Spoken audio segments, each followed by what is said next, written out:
Hello, my name is Michael Schumacher. I'm a composer. I'm going to talk about some of my work today. I'm going to start by playing an excerpt from the work that I'll be talking about, just so you'll have some kind of oral framework.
Okay.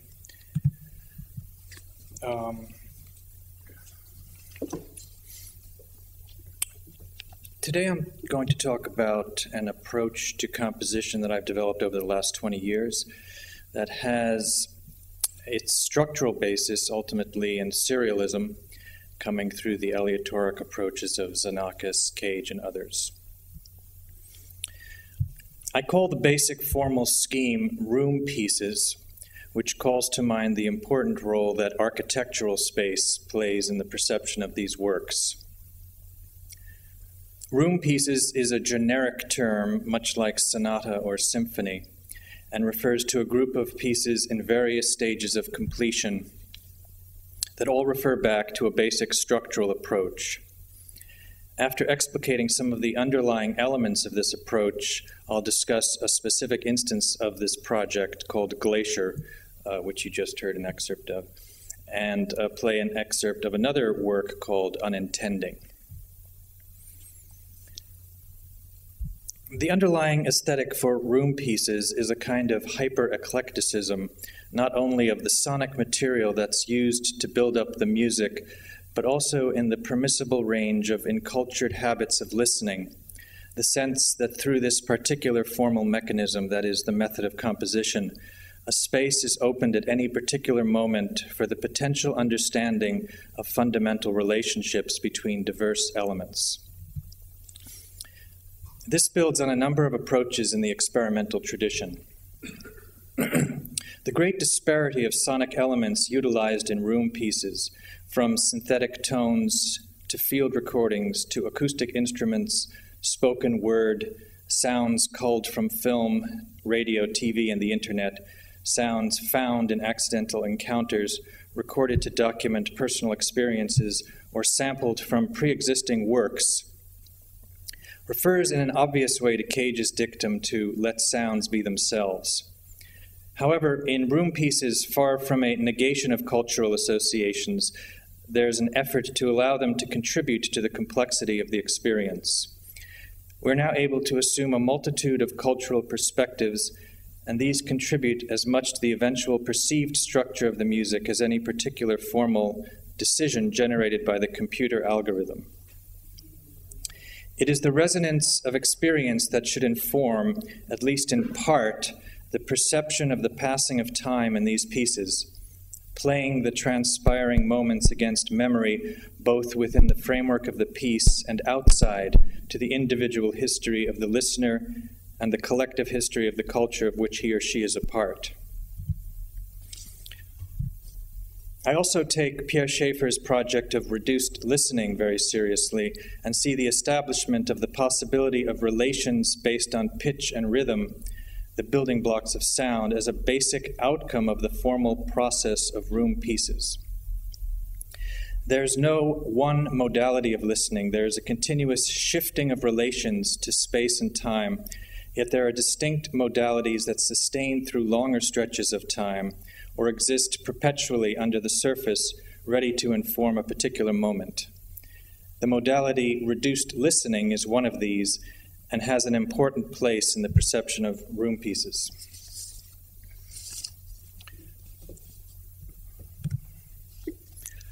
Room pieces are built on the principle of chance operations utilized in a controlled fashion to produce a range of possible outcomes that are consistent with the individual piece's gestalt. In this way, they build on Xenakis' stochastic approach, but of course do this in real time and wholly within the domain of the computer, though in intermediate stages they may be used to guide performers who contribute to the piece. The chance operations determine the following compositional factors. 1. Duration of the alternating cycles of sound and silence in each voice. 2. The duration and intensity of modulating elements that control volume, frequency, and many other sound characteristics. 3. The control of the playback of recorded sounds, such as the instruments and field recordings, determining loop points, parameters for nonlinear playback, etc. 4. The number of voices allowed to sound at any given time. 5. The character of those voices based on relatively vague principles of sound categorization. And 6. The spatialization of sounds. Specifically, the chance operations are governed by 6 prime numbers: 13, 17, 23, 29, 37, and 43. These determine almost every duration from the very short 13 milliseconds to overarching sections of over an hour. Room pieces are modular constructions using in their largest forms hundreds of voices, each a sound or sound-generating process. The basic structure repeated in each voice is the alteration of sound and silence, and the ratio between the two determines the average density of the piece, although there are other contributing factors. The ratios are determined by multipliers of the basic primes, and choosing them is the most fundamental aspect of the compositional process.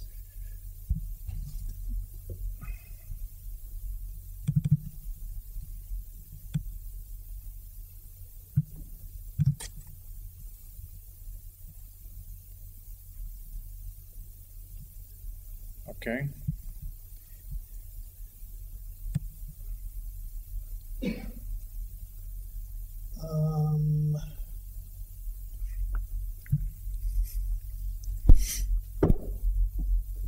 This chart shows an example of a few possibilities in terms of the off and on cycles that form the kind of basic structural foundation of the pieces.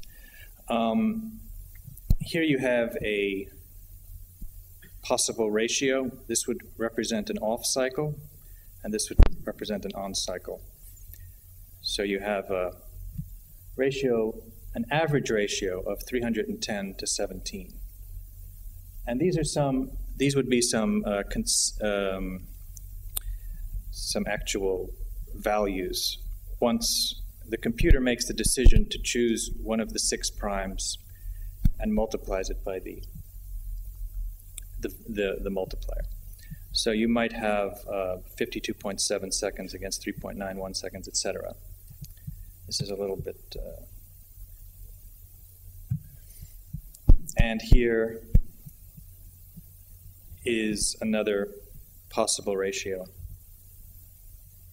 7100. This, by the way, is in, this would convert to milliseconds from the original primes, and then I've converted them into seconds. I'm going to try to do something else here.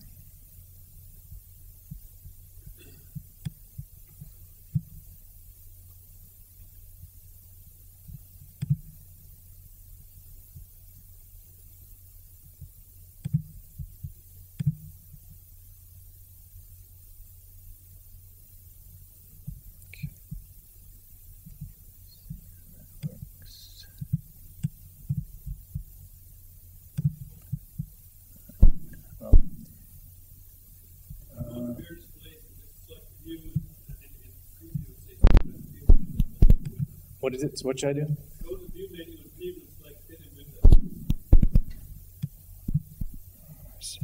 Here you display the game. Okay.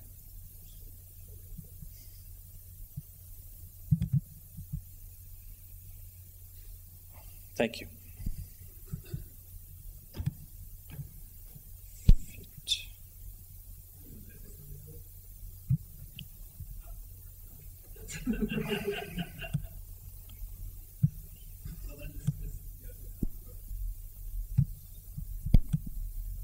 Okay, I can try this. That's good. Okay, so that and another possible is 13,000 to 5, 13 to 5, and here are some of the results of that. Okay. Moving on. Microstructures are also determined by the 6 primes. For example, here's a chart, another chart. Can you see that? Is that legible? Here is a process whereby a cycle is chosen. Now, this is a much smaller structure. What I showed before represents large formal divisions of the piece. This is a smaller structure of potentially an instrument playing a sound. So what you have here is the computer choosing a duration, in this case 1.3 seconds, and dividing that duration into one of the primes, in this case 43, resulting in subdivisions that last 0.0323, et cetera, seconds. Now, the computer would be instructed to play a set of pitches, in this case, a set of 5 pitches. So it would create a random distribution of the 43 numbers across the measure, and then be instructed to hit the next note in the set whenever a number was less than 5. So if you could imagine this in standard notation, you would see rests here and the notes articulated here. And here are a number of examples of different measures of different subdivisions and different distributions of the 5 pitches. And this would be an ongoing process over the course of the piece in a particular voice. Another process involves the creation of loop points within a sound file recorded to be with a sound file that's recorded to be particularly amenable to that process.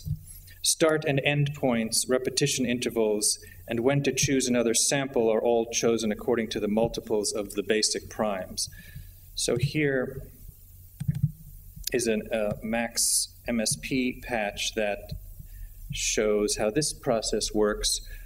This timer with a multiple of 1,000 would create the duration of a particular sample. This, with a multiplier of 200, would create the time of the repetition of that sample, of that loop, and this multiplier of 17 would create the duration of the sound file, which is shown here. which will play between 23,416 milliseconds and 23,909 milliseconds of this sound file. And this is as well an ongoing process that continues through the work.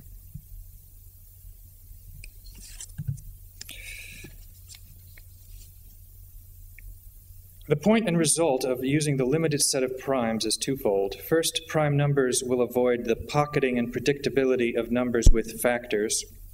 Second, the low number of possible choices means that simultaneities are bound to occur relatively frequently, blurring the line between the accidental and apparently intentional.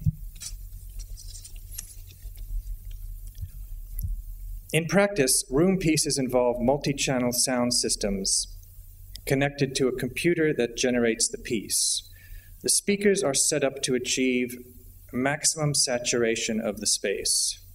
They are placed facing in different directions, though usually in parallel, and at different heights and varying distances from the center of the room. There's no sweet spot. There's no limit on the number of speakers used. In practice, the maximum has been 22. Now, these are some pictures of the installation of the speakers. This is at a gallery in Brussels.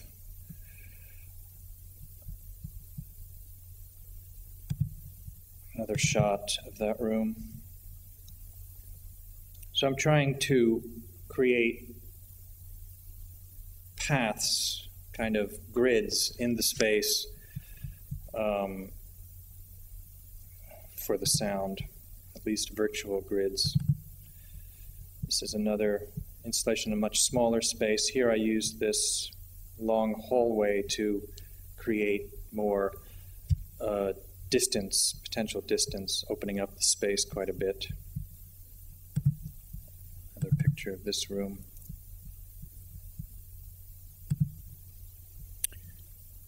This is in a gallery in a museum in Mexico. Quite large room, but you'll see that I'll position speakers almost in the center of the room as well as at different heights along the perimeter.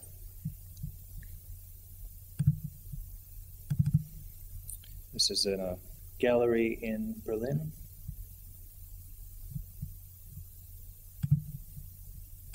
Another view.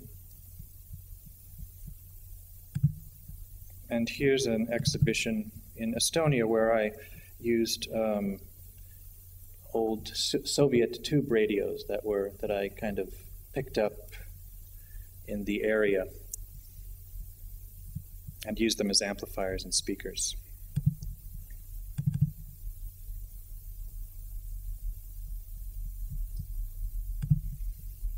And this was an exhibition in a hotel room in Berlin, which ran 24 hours a day for about 6 weeks, and people could stay in the hotel overnight since the piece ran continuously.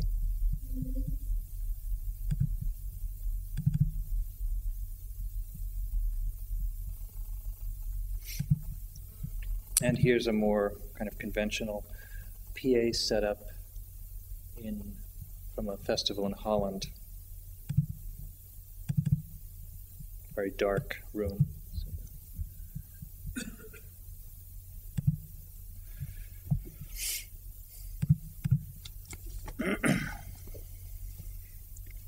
Room pieces have been designed for performances lasting up to 6 hours and for permanent installation in living spaces.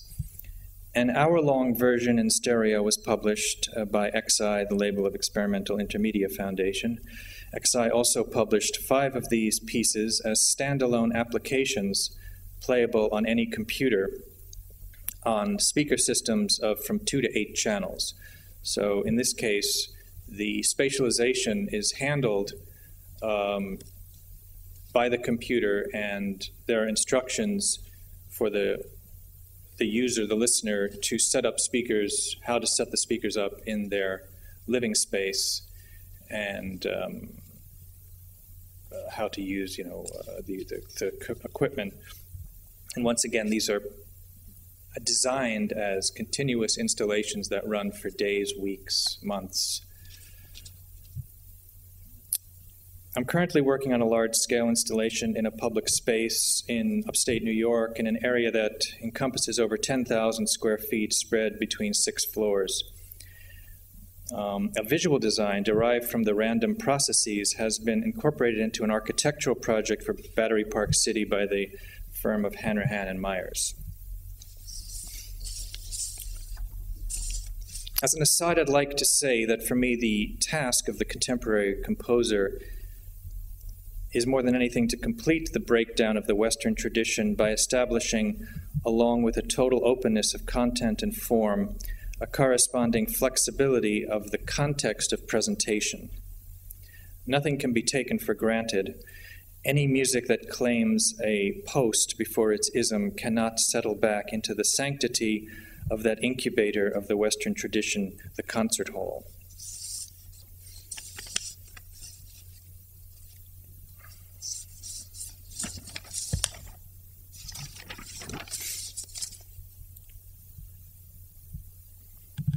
These are some graphic representations of the overall structure of a particular manifestation of room pieces with various degrees of density established by the different ratios between the off and on cycles. So here would be a relatively dense version with a 3-to-1 ratio in each voice. Each of these are voices, so if you can imagine this as a score with about 120 voices. This would be a 7-to-1 ratio. And here's a 10-to-1 ratio. In practice, it's never that each voice is the same ratio. Each voice is very different. This is a mixed ratios. And here's a much longer, maybe 2 or 3 hour, no, probably about 8 hour version.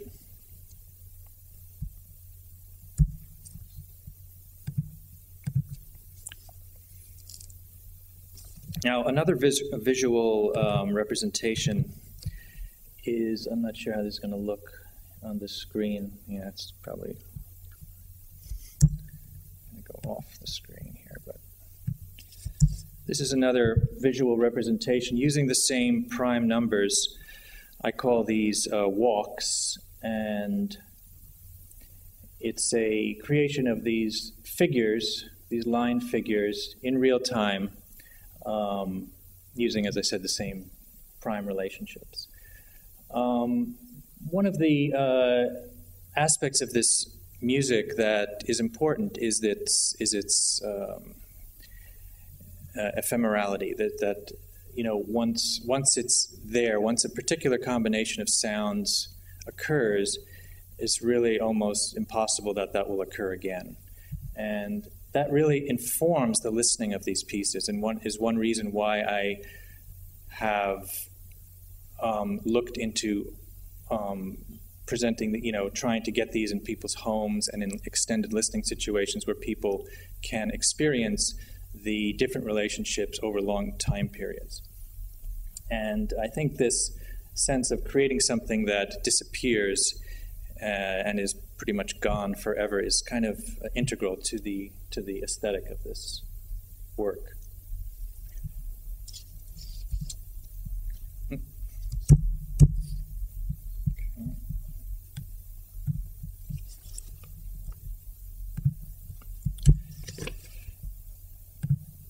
And I'll show you another visual representation. This takes the same principle, but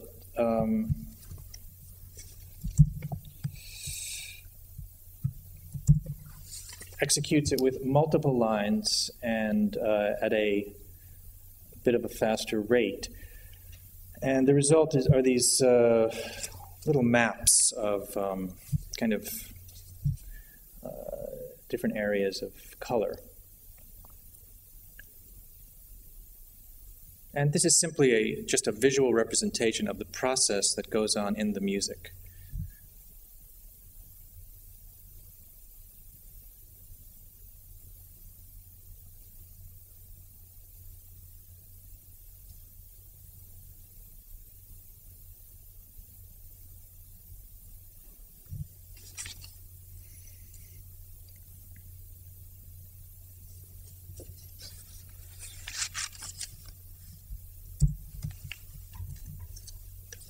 And once again, eventually this would disappear.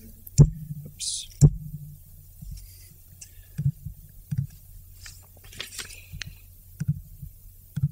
Okay. Now a word about the installation. I'm creating an installation in the Hall of Fame across the way here. Responding to the space, I realized that my original intention would not be compatible with the normal use of the space, which is for offices whose doors remain open, looking out onto the area where the installation will be. So I've decided to make this a kind of exercise in duration and to create a piece that I hope will walk the fine line between adding a layer of perceptual strangeness to the space and being unnoticeable enough to survive for weeks or even months. And I'm going to execute that by next Tuesday, if anybody is interested in hearing that. So basically the challenge is to create this piece that will, won't provoke the ire of the people working there.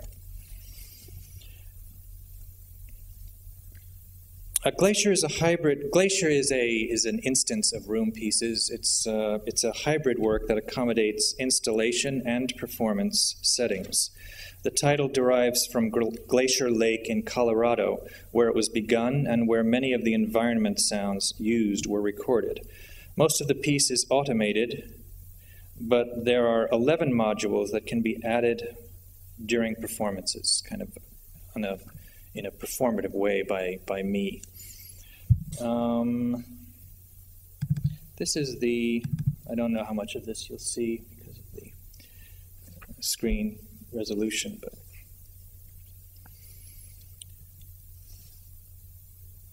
one aspect of this is that I attempted to create sound categories in this piece. That's an ongoing, questionable endeavor, but I created 7 categories of sounds, and these are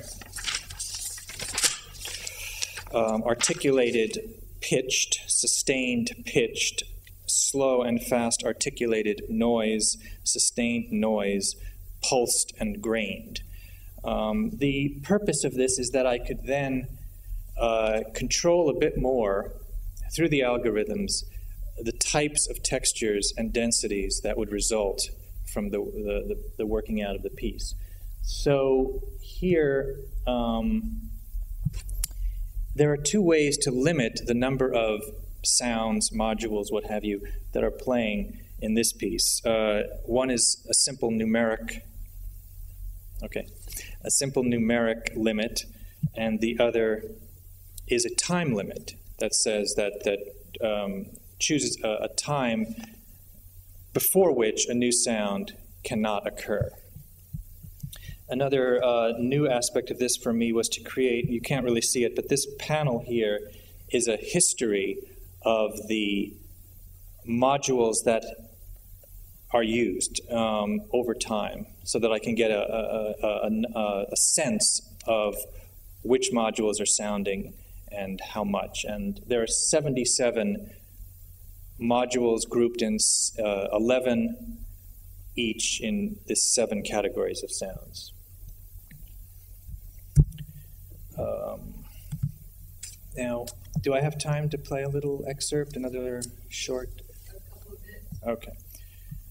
So this is a piece called Unintending, and there you see this is a stereo reduction, so this is a really flat version. This is intended, of course, in a spatial situation. The focus in this piece is on creating repeating rhythmic structures that constantly shift place around the room, something you won't be able to hear in stereo. Some of the sounds used are the model Heidi Klum speaking backwards, an internet guitar lesson, Antonine Artaud, heavily processed, violin, piano, Fender Rhodes, somebody cooking, an orchestra warming up, an elevator, a ceiling fan, a Mr. Coffee, synthesizers, melodica, a bicycle, and a plumber's snake. So you won't hear all those sounds in this short 2 minutes, but I want to thank Sharon and Carl, and I'll play a couple minutes, and that'll be it.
Okay, thank you.